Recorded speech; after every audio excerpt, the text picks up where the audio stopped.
Hello दोस्तों, मैं फ़हीम खान अपने YouTube channel Kautil competition classes पर आप सभी लोगों का स्वागत करता हूं। जैसा कि बेटा आज हमारा जो टॉपिक है वो है गंगा नदी तंत्र। तो बेटा आइए हम लोग गंगा नदी तंत्र के बारे में जानते हैं कि सबसे पहले इसमें हमें पढ़ना क्या है। तो गंगा नदी तंत्र के बारे में सबसे पहली बात पढ़नी है कि बेटा किसी भी नदी का उद्गम स्थल क्या है, यानी कोई भी नदी का ओरिजिन पॉइंट क्या है। सबसे पहली बात हम क्या पढ़ेंगे कि उस नदी का ओरिजिन पॉइंट क्या है, यानी वो नदी निकलती कहाँ से है। दूसरी बात बेटा हमें गंगा नदी तंत्र के बारे में क्या पढ़ना है कि वो नदी गिरती कहाँ है। दूसरी बात गिरती कहाँ पर है, तो दूसरा पॉइंट जो हम नदियों से रिलेट करके पढ़ेंगे वो कहाँ है, गिरती कहाँ है। तीसरी बात है कि उस नदी पर बसे हुए शहर पढ़ेंगे, उस नदी के तट पर बसे हुए शहरों की बात करेंगे या स्थित हुए शहरों की बात करेंगे। चौथी बात बेटा जल विद्युत परियोजनाओं की बात करेंगे, यानी उन पर अगर उस नदी के ऊपर कोई भी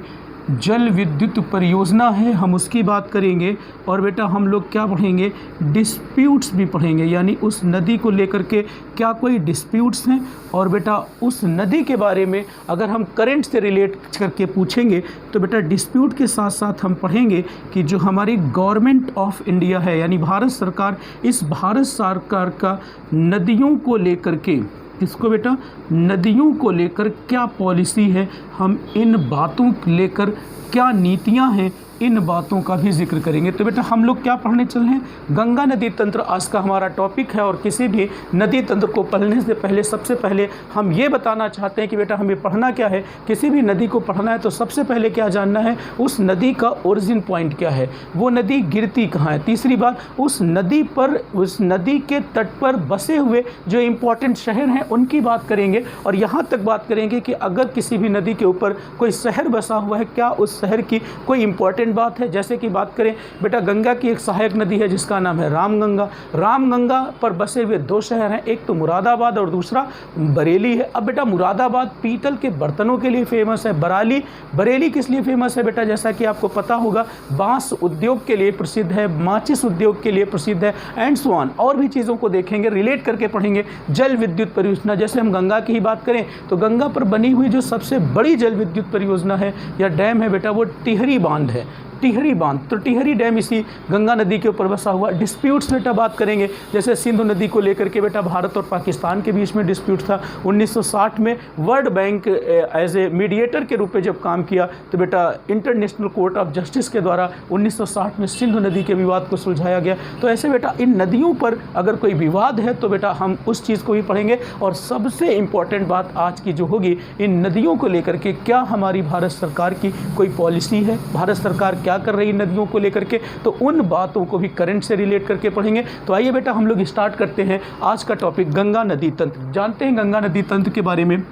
और बेटा इस पूरे के पूरे टॉपिक को हम लोग पूरा का पूरा डायग्राम के साथ पढ़ेंगे, विद डायग्राम पढ़ेंगे। तो बेटा थोड़ी सी बेसिक चीज़ों के साथ मैं हूँ बेटा। अगर हम उत्तराखंड पहुँचे तो उत्तराखंड में बेटा एक ग्लेशियर है, जैसा कि आप सभी को पता होगा। उस ग्लेशियर का नाम है सतोपंथ ग्लेशियर। और इस सतोपंथ ग्लेशियर से एक नदी निकलती है, इस नदी का नाम है अलकनंदा नदी। क्या नाम है बेटा, अलकनंदा। ये कौन सी नदी है, अलकनंदा। और अलकनंदा नदी के तट पर ही बेटा एक बहुत फेमस टेम्पल बसा हुआ है, या टेम्पल है जिसका नाम, मंदिर है बेटा जिसका नाम है, टेम्पल को मैं यहाँ पर इंडिकेट कर दे रहा हूँ कुछ इसके तरीके से। और इस मंदिर को बोलते हैं बद्रीनाथ मंदिर। क्या बोलते हैं बेटा, बद्रीनाथ मंदिर।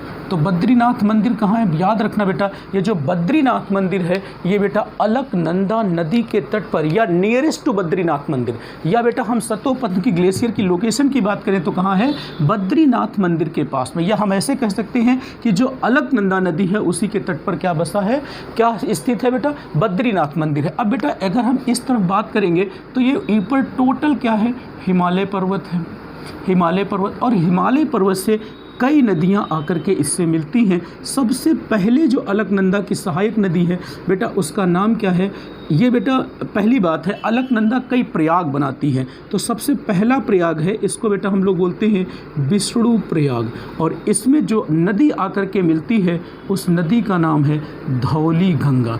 बेटा एक और नदी आकर के मिलती है इसको बेटा बोलते हैं नंद प्रयाग। सॉरी, ये नदी कौन होगी? ये नदी होगी, याद रखना बेटा, नंदाकिनी, और इसको बोलेंगे क्या? नंद प्रयाग। क्या होगा बेटा? नंद प्रयाग। एक और बेटा नदी आकर के इससे मिलती है, उसका बेटा नाम होगा पिंडर नदी, या बेटा कुछ लोग इसको पिंडारी भी बोलते हैं, तो पिंडारी रिवर। और बेटा ये जहाँ पर मिलती है उसको बेटा विष्णु प्रयाग, नंद प्रयाग, इसको बोलेंगे कर्ण प्रयाग। क्या बोलेंगे? कर्ण प्रयाग। तो बेटा इस तरीके से हिमालय पर्वत से और भी नदियाँ आ रही हैं जो इस अलकनंदा की सहायक नदियाँ हैं। तो अलकनंदा की सहायक नदियाँ कौन है? धौलागंगा, नंदाकिनी, पिंडारी या पिंडर नदी। एक और बेटा इस तरफ आते हैं, यहीं पर बेटा एक मंदिर और है, इस मंदिर का नाम है केदारनाथ मंदिर। अब इस केदारनाथ मंदिर के पास से एक रिवर निकलती है, जिस रिवर का नाम है बेटा, याद रखना, मंदाकिनी। क्या नाम है? मंदाकिनी। और ये मंदाकिनी इससे कहाँ मिलती है? रुद्रप्रयाग में। तो रुद्रप्रयाग में कौन मिल रही है? This is the Mandakini. और मंदाकिनी के पास में कौन सा मंदिर स्थित है? केदारनाथ मंदिर। एक बेटा और इधर जाते हैं, ये बेटा गंगोत्री ग्लेशियर है। क्या है बेटा? गंगोत्री ग्लेशियर है। और इस गंगोत्री ग्लेशियर के गोमुख से एक रिवर निकलती है, जिस रिवर का नाम है भागीरथी। क्या नाम है बेटा? भागीरथी रिवर या भागीरथी नदी। बेटा देखिए, भागीरथी कहाँ से निकल रही है? गंगोत्री के गोमुख से निकलती है। कौन? भागीरथी। और ये भागीरथी बेटा क्या होता है? किसकी? अलकनंदा से जाकर के मिलती है, और इसी को बेटा बोलते हैं देवप्रयाग।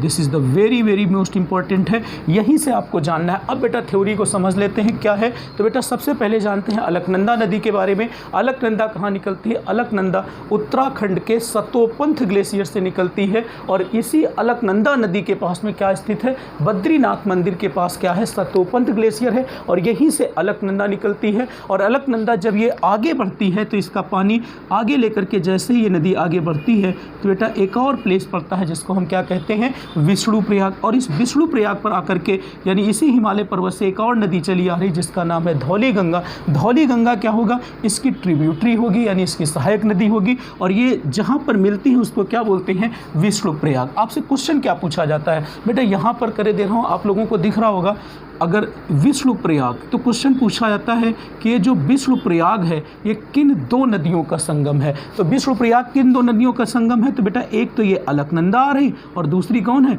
धौली गंगा। तो बेटा यहाँ क्या लिख देंगे? अलकनंदा प्लस धौली गंगा, इन दो नदियों का संगम है, अलकनंदा और धौली गंगा। बेटा अब तीसरी बात करें तो बेटा जब इन दोनों नदियों का पानी इसमें आता है तो ये नदी और आगे बढ़ती है, तो देख रहे होंगे क्या पड़ेगा नेक्स्ट? नंद प्रयाग।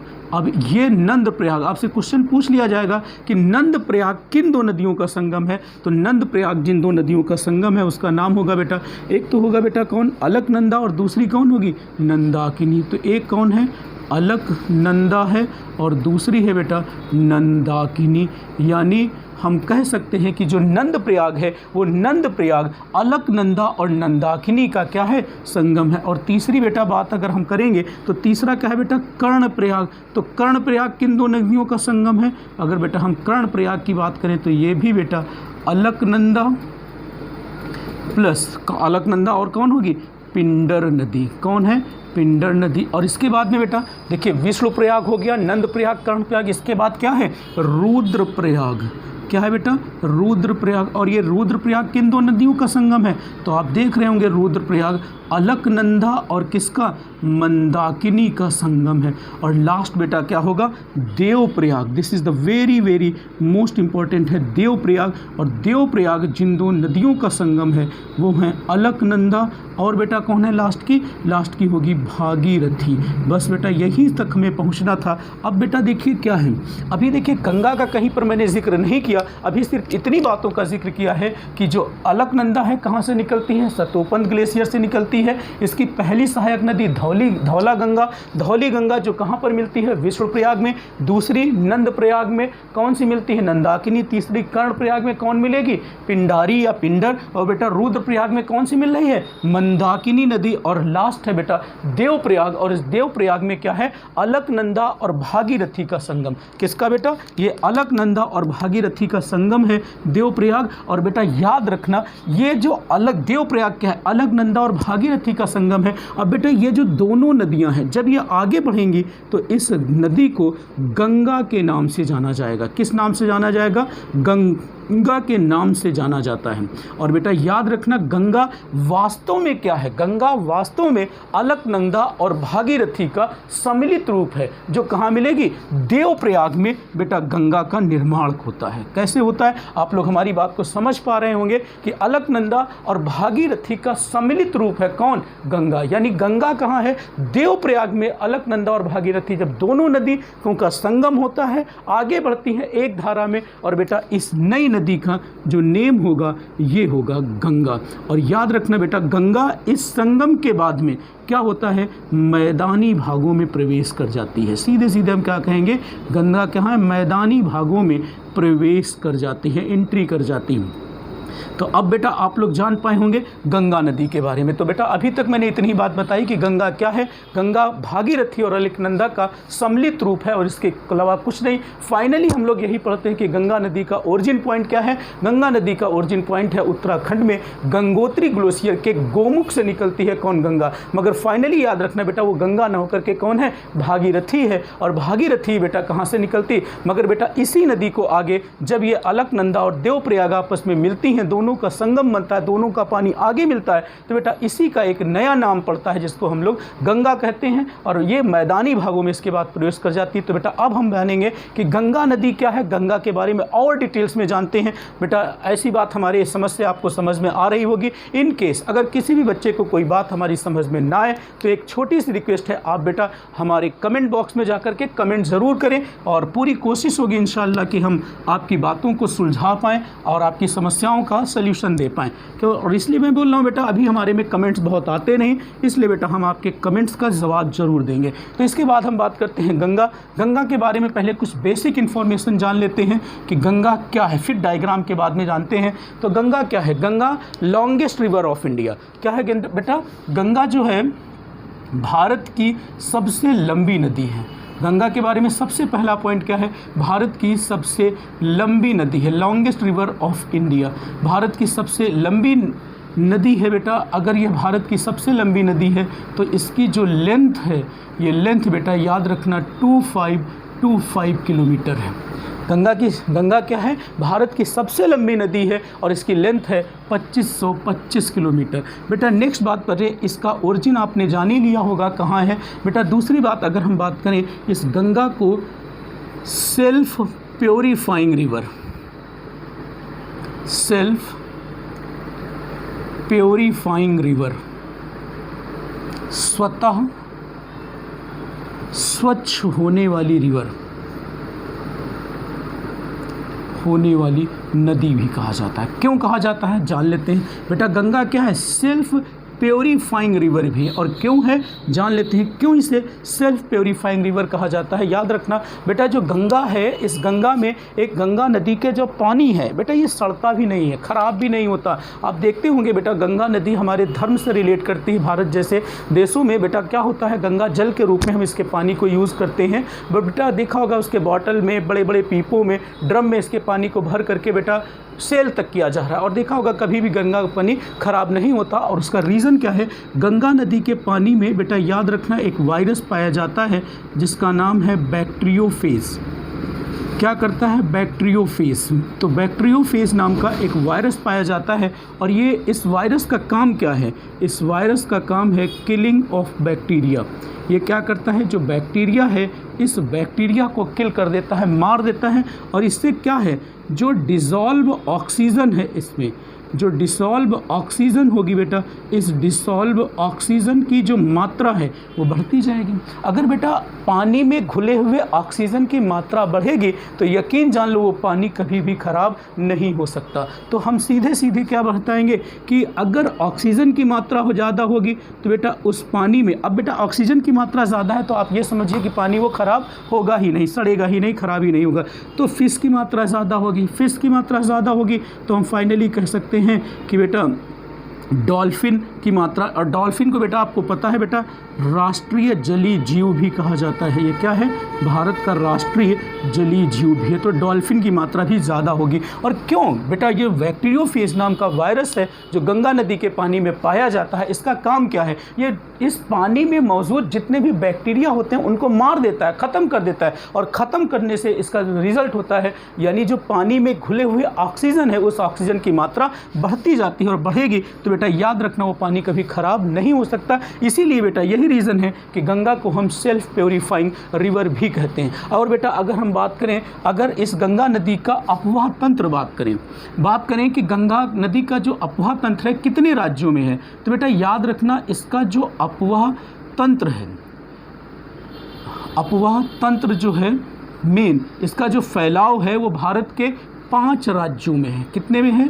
5 राज्यों में है। और वो 5 राज्य हैं बेटा, उत्तराखंड की बात करेंगे, उत्तराखंड में है। उसके बाद बेटा उत्तर प्रदेश में है। तो बेटा अगर मैं बात करूं, इसका अपवाह तंत्र भारत के 5 राज्यों में है, उत्तराखंड, उत्तर प्रदेश, बिहार, बेटा फिर कहाँ है? बिहार में है, फिर बेटा झारखंड में है और पश्चिम बंगाल। बेटा अगर मैं बात करूं गंगा नदी के पानी का, गंगा का बहाव की, तो गंगा का बहाव भारत के 5 राज्यों में इसका विस्तार है। अगर फाइनली इसके अपवाह तंत्र की बात करूं तो भारत के 28 जिलों में, कितना बेटा? 28 जिलों में इसका अपवाह तंत्र है। अगर अपवाह क्षेत्र की बात की जाए, इसका जो अपवाह क्षेत्र लगभग भारत के 15 राज्यों में पाया जाता है। भारत के 15 राज्यों में पाया जाता है। तो गंगा नदी के बारे में नेक्स्ट पॉइंट हम लोग क्या जान रहे हैं कि जो भारत में गंगा नदी है, इस गंगा नदी का जो विस्तार है या बहाव है, अपवाह तंत्र है, भारत के 5 राज्यों में मौजूद है। वो कौन कौन से हैं बेटा? उत्तराखंड है, उत्तर प्रदेश, झारखंड, बिहार और वेस्ट बंगाल। इन 5 राज्यों में इस गंगा नदी का विस्तार या बहाव पाया जाता है। नेक्स्ट बात करें, अगर इसके अपवाह तंत्र की बात करें तो अपवाह तंत्र, गंगा नदी का जो अपवाह तंत्र है भारत के 28 राज्यों में, और अपवाह क्षेत्र भारत के लगभग कितने? 15 राज्यों में इसका अपवाह तंत्र पाया जाता है। इतनी बात समझ में आ गई? अगर इतनी बात समझ में आ रही है तो 2 बातें और जान लिए बेटा। गंगा नदी के बारे में 2 बातें सिर्फ और जाननी है। एक तो जाननी है कि बेटा वर्ष 2008 में, कब बेटा? वर्ष 2008 में जो भारत सरकार है, इस भारत सरकार ने क्या किया? भारत सरकार ने जो गंगा नदी थी, इस गंगा नदी को राष्ट्रीय नदी का दर्जा दिया है बेटा, राष्ट्रीय नदी का दर्जा दिया है। ठीक है बेटा। तो अगली बात मैं क्या बता रहा हूँ कि 2008 में गवर्नमेंट ऑफ इंडिया या भारत सरकार ने क्या किया? हमारी गंगा नदी को राष्ट्रीय नदी का दर्जा दिया। और एक बात और आपको जानना है कि वर्ष 2017 AD में जो उत्तराखंड हाई कोर्ट था बेटा, जो उत्तराखंड सरकार है, ऐसे समझ लो बेटा, उत्तराखंड सरकार ने जो गंगा नदी है, इस गंगा नदी को जीवित मानव का दर्जा दिया है। क्या दिया है? जीवित मानव का दर्जा। और बेटा ये गंगा नदी ही नहीं, गंगा प्लस यमुना बोथ, दोनों ही नदी थी, और इन दोनों नदियों को उत्तराखंड सरकार ने या उत्तराखंड हाई कोर्ट ने बेटा क्या किया है? जीवित मानव का दर्जा दिया। ऐसी उम्मीद करता हूं कि इतनी बातें आपको समझ में आ रही होंगी। एक बार फिर से रिपीट कर देता हूं बेटा, गंगा नदी भारत की सबसे लंबी नदी है। इसकी लंबाई 2525 किलोमीटर है। इसे सेल्फ प्योरीफाइंग रिवर कहा जाता है। और क्यों कहा जाता है? गंगा के पानी में एक बैक्टीरियोफेज नाम का वायरस पाया जाता है, जिसका काम होता है पानी में मौजूद उन बैक्टीरिया को ख़त्म कर देना, जिसकी वजह से उस पानी में घुले हुए डिज़ोल्व ऑक्सीजन की मात्रा बढ़ती जाती है। और यही रीज़न है कि गंगा का पानी नहीं खराब होता या नहीं सड़ता है। नेक्स्ट बात इसी से और रिलेट करके, अगर बेटा डिज़ोल्व ऑक्सीजन की क्वांटिटी ज़्यादा होगी तो गंगा में पाई जाने वाली फिश की मात्रा ज़्यादा होगी, डॉल्फिन की मात्रा ज़्यादा होगी, एंड सो ऑन। इतनी ही बात की थी। नेक्स्ट बात करें, अगर गंगा नदी के अपवाह तंत्र की बात करें तो भारत के 5 राज्यों में इसका विस्तार है।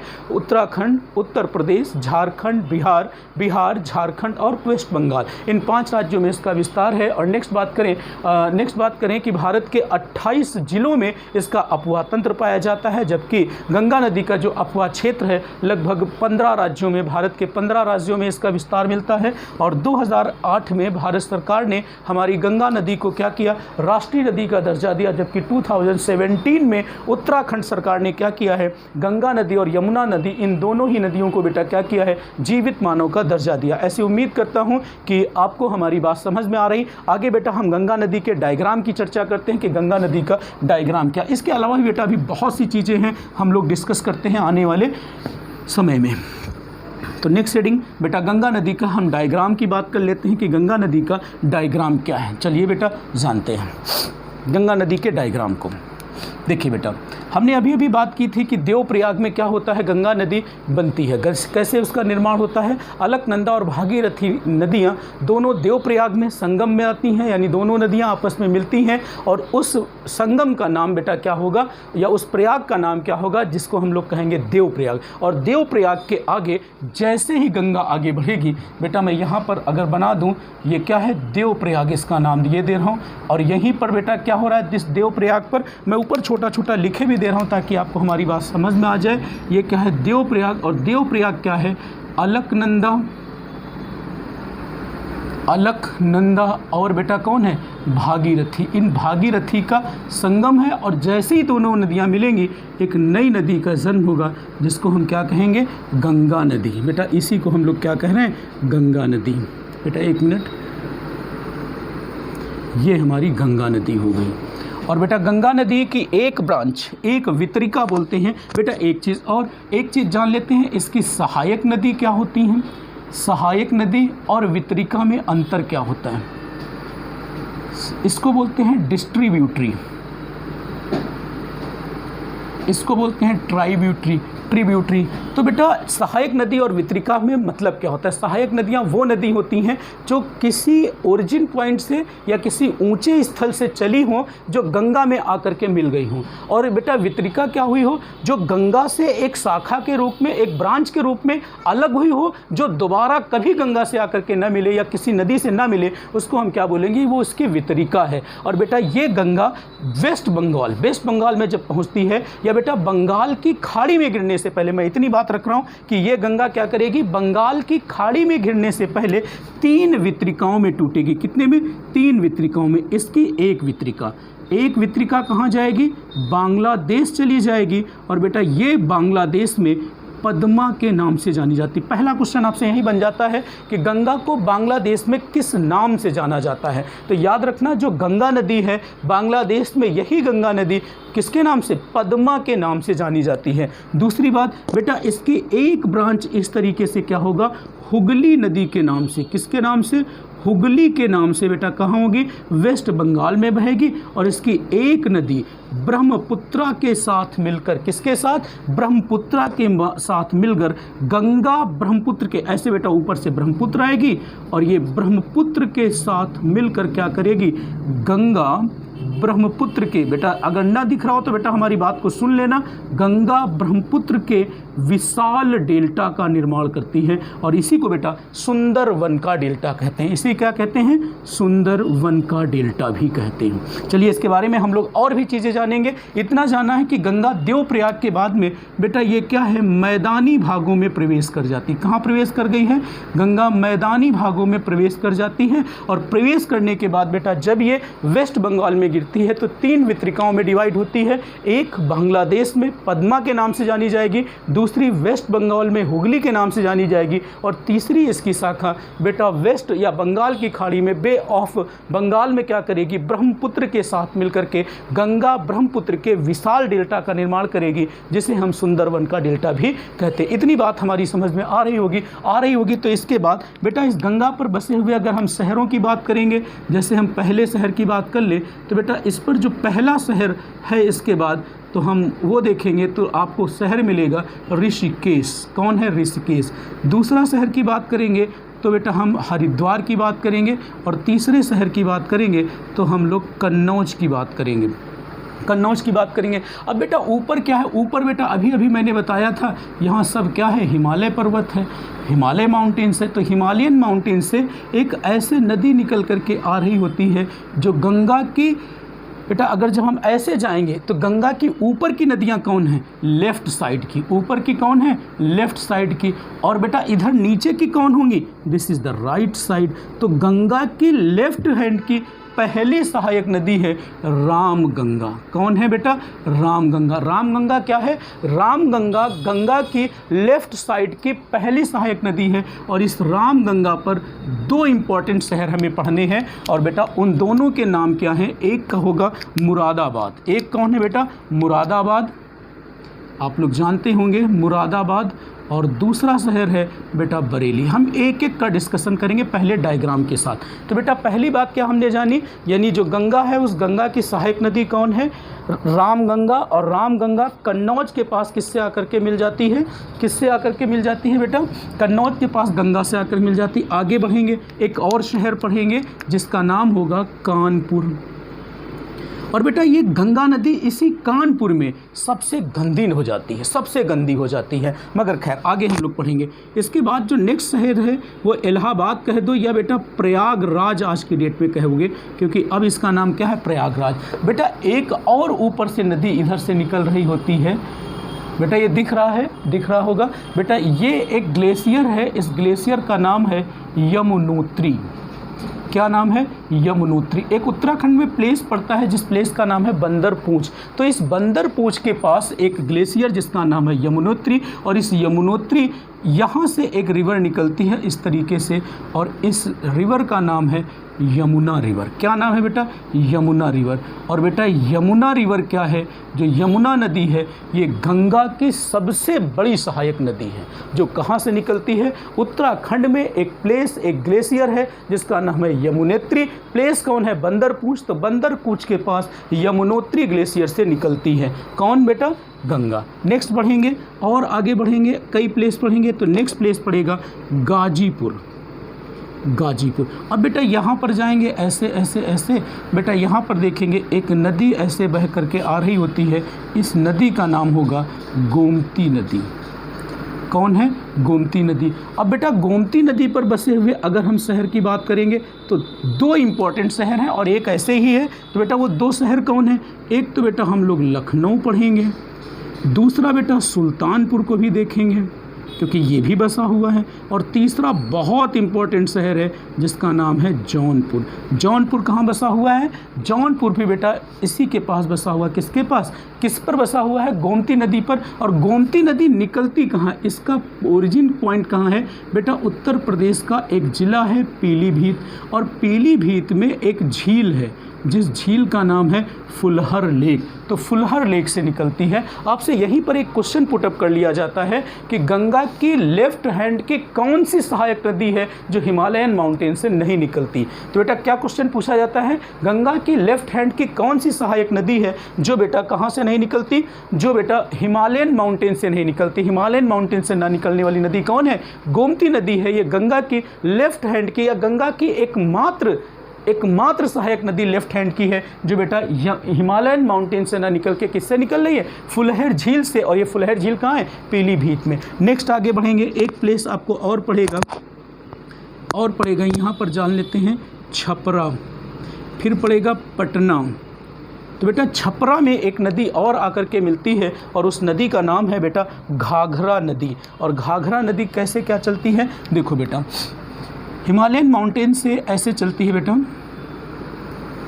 छपरा नदी, सॉरी घाघरा नदी है बेटा। ये कौन सी होगी? घाघरा नदी है।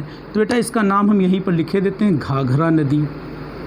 ये कौन है? घाघरा नदी। अगर ये घाघरा नदी है तो बेटा इस फुलहर झील को बेटा हम लोग बस यहीं पर लिखे दे रहे हैं, इसी में लिखे दे रहे हैं क्योंकि बोर्ड छोटा पड़ रहा है बेटा। फुलहर झील। अब बेटा घाघरा नदी के बारे में जानते हैं। तो घाघरा नदी पर दो और सहायक नदियां हैं, ऐसे तीन तक हैं बेटा। एक तो बेटा कौन है? एक तो है बेटा शारदा नदी, शारदा नदी बेटा। दूसरी है करनाली, ये छोटी छोटी नदियां हैं। और एक है राप्ती। और ये बेटा तीनों नदियाँ आपस में मिलती हैं और मिलने के बाद बेटा क्या करती हैं कि एक नई नदी को ओरिजिन करती हैं जिसका नाम होगा घाघरा नदी। और इस राप्ती पर एक बहुत इंपॉर्टेंट शहर बसा हुआ है जिसका नाम है गोरखपुर। गोरखपुर किस नदी पर बसा है? राप्ती नदी पर बसा हुआ है। थोड़ा सा और आगे बढ़ें तो सोनपुर, मुंगेर, बेटा इस पर जो बसे हुए शहर हैं वो मैं लिखे देता हूँ, सोनपुर, मुंगेर, कुर्सेला।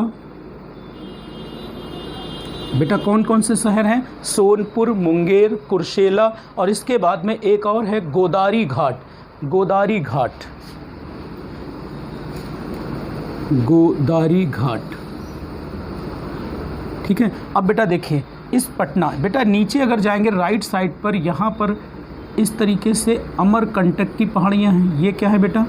मैं यहीं पर लिखे दे रहा हूँ, हाँ ठीक है, अमरकंटक की पहाड़ियाँ। और इस अमरकंटक की पहाड़ियों के लेफ़्ट पार्ट से, इसके नॉर्दर्न पार्ट से एक नदी निकलती है। इस नदी का नाम है सोन नदी। क्या नाम है? सोन नदी। और ये सोन नदी भी गंगा की सहायक नदी है जो कहाँ से निकलती है? अमरकंटक की पहाड़ियों से निकलती है। इसके साउथ में भी एक नदी निकलती है और साउथ से जो नदी निकलती है वो नदी है नर्मदा नदी। कौन है? नर्मदा नदी। इतनी बात हमारी बेटा आप सभी लोगों को समझ में आ रही होगी। अगर थोड़ा सा हम और आगे बात करें, एक नदी ऐसे और आती है, एक और आती है, एक यहाँ पर बेटा ये रफ करे दे रहा हूँ,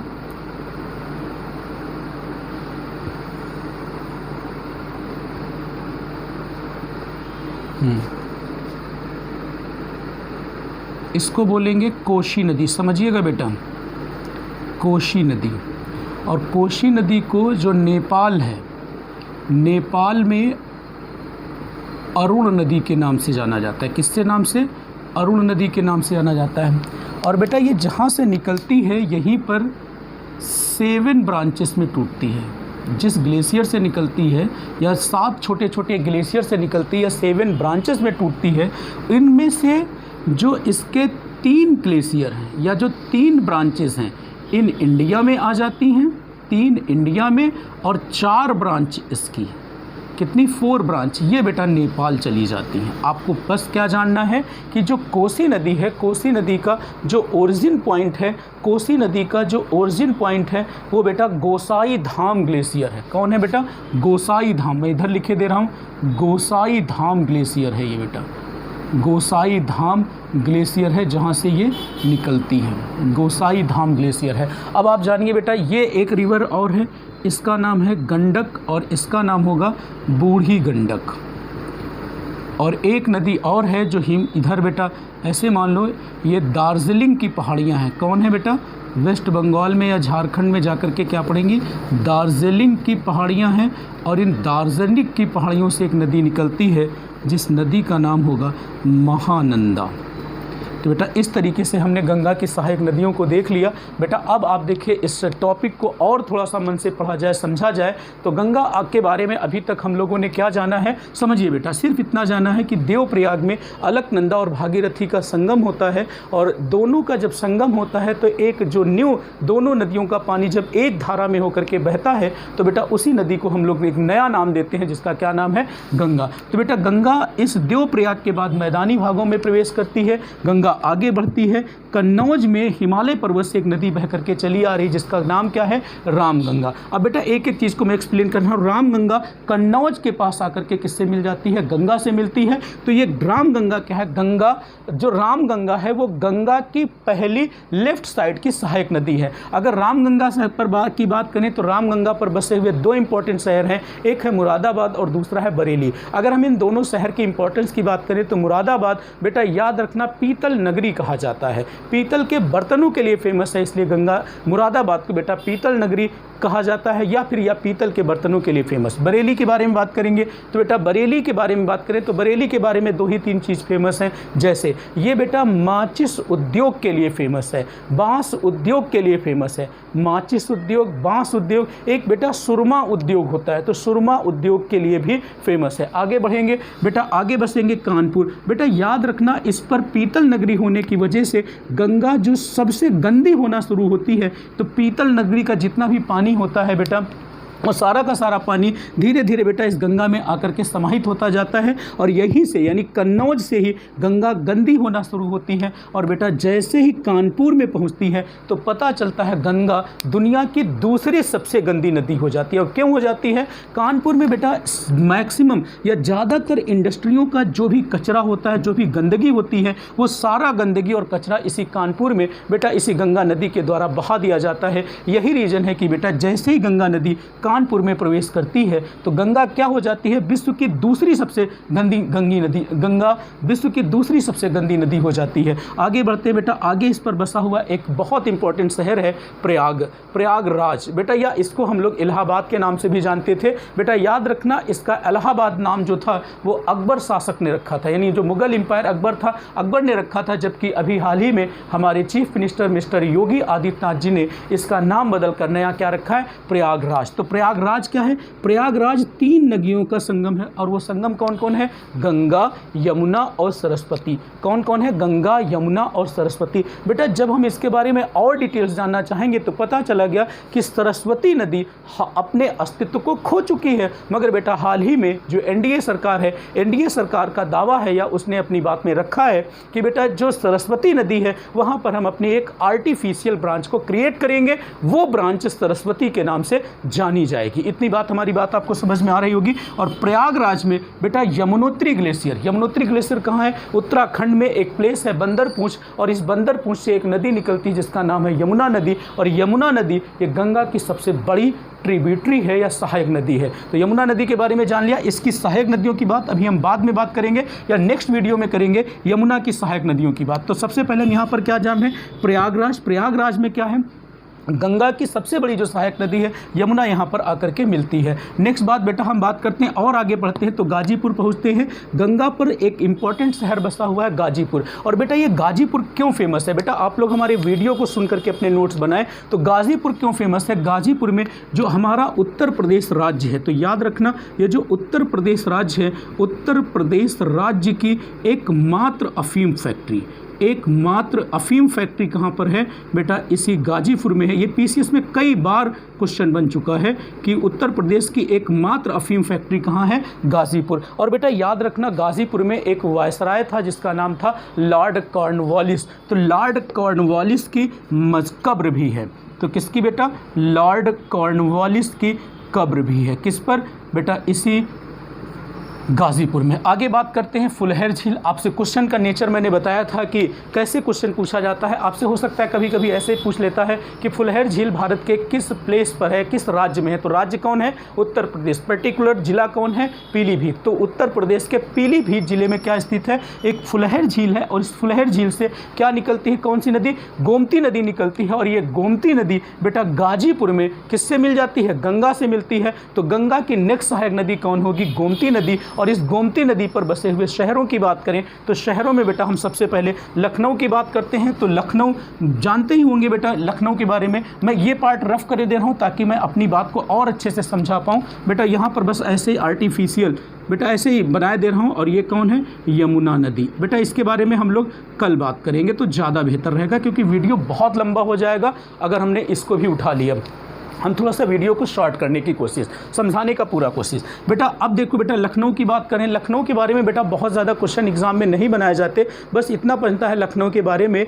लखनऊ के बारे में जो क्वेश्चन बनते हैं सिंपली यही पूछा जाता है कि 1857 का जो महासंग्राम हुआ था, इस लखनऊ से या अवध से बेटा किसने हिस्सा लिया था, या इस अवध को कब ब्रिटिश हुकूमत का हिस्सा बनाया गया? तो याद रखना बेटा डॉक्ट्राइन ऑफ लैप्स एक आई थी, मगर उसी में बेटा एक आउटरम की रिपोर्ट के बेस पर इस अवध को बेटा बेटा क्या हुआ था, कुशासन का आरोप लगा करके 1856 एडी में, कब बेटा 1856 एडी में जो अवध था, इस अवध को ब्रितानी हुकूमत का हिस्सा बना लिया था। पहली बात कब बेटा 1856 में। अवध का नेतृत्व कौन कर रही थी 1857 के युद्ध का, तो याद रखना बेटा बेगम हजरत महल थी। वो कौन थी, बेगम हजरत महल थी। बस इतना ही बात जाननी है और कुछ यहाँ से क्वेश्चन नहीं बनता। लखनऊ बेटा कहा जाता है कि नज़ाकत और नफासत का शहर है, तहजीब का शहर है। तो बेटा ये सब बातें आपसे एग्जाम में कभी पूछता नहीं, तो उन सब बातों का हम लोग जिक्र नहीं करेंगे। सुल्तानपुर के बारे में भी कोई क्वेश्चन नहीं बनता, बात नहीं करेंगे। जौनपुर की बात कर लें, this is the very very most important point है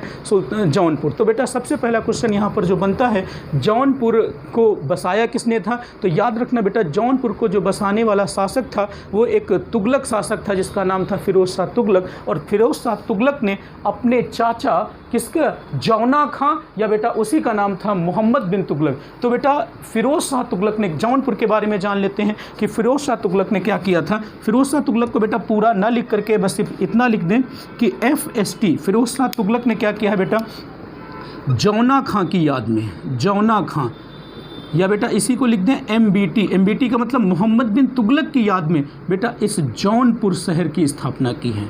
बात समझ में आई। जौनपुर की स्थापना किसने की, आपसे सिंपल क्वेश्चन पूछा जाता है कि किसने की है, फिरोज शाह तुगलक के द्वारा जौना खां की याद में या मोहम्मद बिन तुगलक की याद में बेटा क्या हुआ है, जिस जौनपुर की स्थापना की गई। जौनपुर से जो दूसरा क्वेश्चन पूछा जाता है कि वो फिरोज शाह तुगलक के द्वारा बेटा जो मिडिल एशिया में एक सिराज नाम का शहर था, उसी कल्चर को बसाने की कोशिश यहाँ पर की गई। और यही रीज़न था कि बेटा इस जौनपुर को सिराज ए हिंद भी कहा जाता है।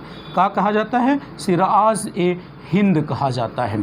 दूसरी बात तीसरी बात थी कि इस जौनपुर के ऊपर शासक किनके द्वारा किया गया, तो याद रखना एक शर्की शासक थे, शर्की शासक, और शर्की शासकों के द्वारा इस जौनपुर पर शासन किया गया। किसके द्वारा, शर्की शासकों के द्वारा इस जौनपुर के ऊपर शासन किया गया। आगे बढ़ेंगे तो बेटा छपरा पहुँचेंगे, छपरा यानी कहाँ, बिहार पहुँचेंगे। और बिहार में बेटा क्या होता है, एक इसकी जो नेक्स्ट सहायक नदी है जो घाघरा के नाम से जानी जाती है, मगर घाघरा ये कई ब्रांचेस में आकर के मिलती है इससे। एक तो शारदा नदी है, करनाली है और राप्ती है। और बेटा आपसे क्वेश्चन पूछा जाता है कि गोरख शहर क्यों इंपॉर्टेंट है, तो गोरख शहर के बारे में दो बातें जान लेते हैं। गोरख शहर जिस नदी पर बसा हुआ है उस नदी का नाम है राप्ती, यानी राप्ती नदी के ऊपर बसा हुआ है गोरखपुर। गोरखपुर में याद होगा बेटा 5 फरवरी 1922 को जब भारत में असहयोग आंदोलन चल रहा था, तो बेटा असहयोग आंदोलन और खिलाफत आंदोलन के कुछ लोग एक शांतिपूर्वक जुलूस निकाल रहे थे। पुलिसकर्मियों के द्वारा या अंग्रेज़ों के द्वारा उन पर गोली चलाई जाती है। चंद लोग उस पुलिस स्टेशन को बंद करके आग लगा देते हैं जिसमें 22 लोगों की जान चली गई थी। तो आप बस इतना बताना चाह रहा हूँ कि इस गोरखपुर के इंपॉर्टेंट क्या है कि 5 फरवरी 1922 को चौरी चौरा नाम का कांड जहां हुआ था वो प्लेस गोरखपुर में है। भारत का सबसे बड़ा जो प्लेटफॉर्म है, सबसे लंबा प्लेटफॉर्म है, इसी गोरखपुर में है। और बेटा देख लेना बेटा जो भी इंपॉर्टेंट बातें हों। और आगे बढ़ते हैं बेटा, पटना पहुंचते हैं। पटना तो जानते हो बेटा जिसे पाटलिपुत्र कहा जाता था, मगध कहा जाता था, मगध की राजधानी हुआ करता था पाटलिपुत्र। अब पटना आज का पटना है, तब का पाटलिपुत्र हुआ करता था। तो बेटा जानते हैं इस पटना में आकर के गंगा की एक सहायक नदी जो मिलती है, जो अमरकंटक पहाड़ियों के नॉर्दर्न पार्ट से निकलती है, जिस नदी का नाम क्या है, सोन नदी। और ये सोन नदी गंगा की सहायक नदी है जो पटना के पास किससे मिलती है, गंगा से मिलती है। सोनपुर पहुँचते हैं, एक गंडक है, गंडक किसकी सहायक नदी है। आगे पहुँचते हैं मुंगेर, बूढ़ी गंडक किसकी सहायक नदी है। आगे पहुँचते हैं कुर्सेला, और कुर्सेला के पास क्या होता है कि हिमालय पर्वत से या हिमालय पर्वत में एक ग्लेशियर है जिस ग्लेशियर का नाम है गोसाई धाम ग्लेशियर। इसी गोसाई धाम ग्लेशियर से 7 ब्रांचेस से 7 ग्लेशियर या 7 ब्रांचेस नदियों की निकलती हैं, जिसमें से 3 ब्रांचेस इंडिया में प्रवेश करती हैं और 4 ब्रांचेस क्या होती हैं, नेपाल चली जाती हैं। और बेटा जो भारत में एक मुख्य ब्रांच के रूप में आती है उस नदी को हम लोग क्या कहते हैं, कोसी नदी कहते हैं। और बेटा याद रखना कोसी नदी अपने घुमाव के कारण या अपने रास्तों को बदलने के लिए भारत में फेमस या बिहार में फेमस, और यही रीज़न है कि कोसी नदी को बिहार का शोक भी कहा जाता है।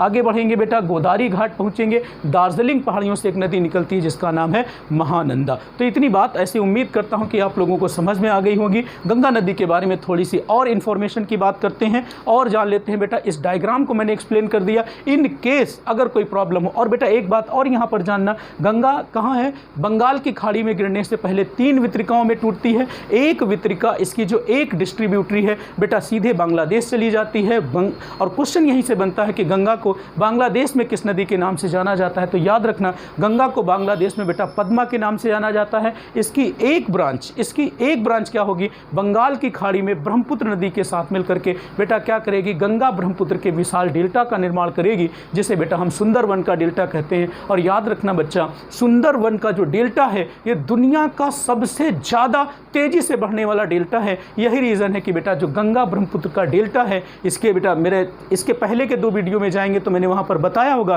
कि गंगा ब्रह्मपुत्र का जो डेल्टा है वो आर्क्यूट डेल्टा यानी चापाकार डेल्टा होने के साथ साथ ग्रोइंग डेल्टा, प्रगतिशील डेल्टा है। और क्यों है? क्योंकि गंगा अपने साथ लाने वाला जो सेडिमेंट्स होता है वो बहुत बड़ी मात्रा में लाती है। यही रीज़न है कि सुंदरवन का डेल्टा दुनिया का सबसे बड़ा डेल्टा है। सबसे बड़ा होने के साथ साथ सबसे ज़्यादा तेज़ी से बढ़ने वाला डेल्टा है। इसीलिए बेटा इसको प्रगतिशील डेल्टा की कैटेगरी में भी रखा गया है।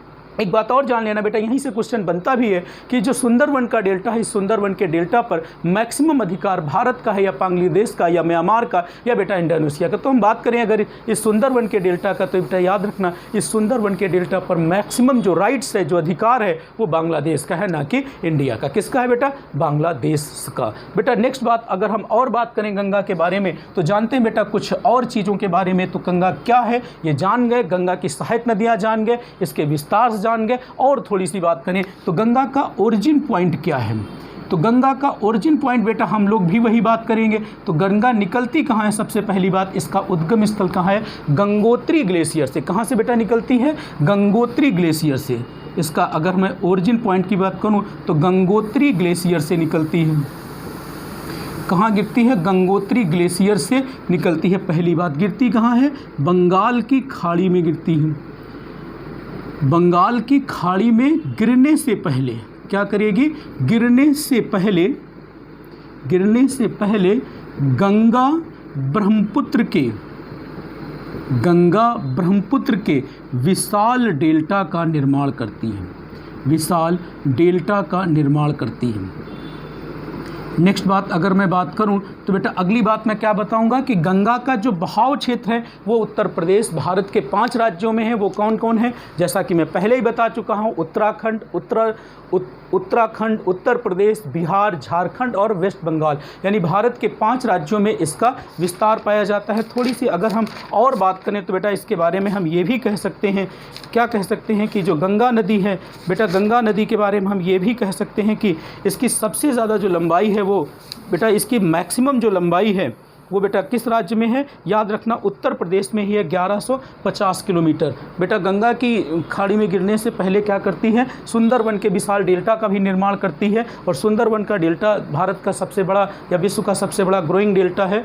और इतना ही जानना होता है गंगा नदी के बारे में। गंगा निकलती कहाँ से है? गंगोत्री ग्लेशियर से निकलती है। गंगोत्री ग्लेशियर के गोमुख से निकलती है। इन केस और कोई बात जो आपको समझ में ना आई हो तो आप पूछ सकते हैं, कमेंट कर सकते हैं। एक बार फिर से जान लेते हैं, मुरादाबाद को हम पीतल नगरी कहते हैं, किस शहर पर बसा है? बेटा हमारी वीडियो को बार बार रिपीट करके देखिए बेटा, सारी चीज़ें मैंने बताने की कोशिश की है। और आज के वीडियो के लिए इतना ही बेटा। अगर कोई बात हमारी आपको पसंद ना आई हो तो आपको बेटा क्या कर सकते हैं? हमें कमेंट कर सकते हैं। और अगर बेटा हमारा वीडियो पसंद आता है तो हमारे वीडियो को लाइक करें, शेयर करें, सब्सक्राइब करें और कमेंट ज़रूर करें अगर इन केस हमारी कोई भी बात आपको पसंद नहीं आती है। ओके, आज के लिए इतना ही। गुड नाइट, शब्बा खैर, शुभ रात्रि। मिलते हैं बेटा नेक्स्ट वीडियो में आगे की नदियों के साथ।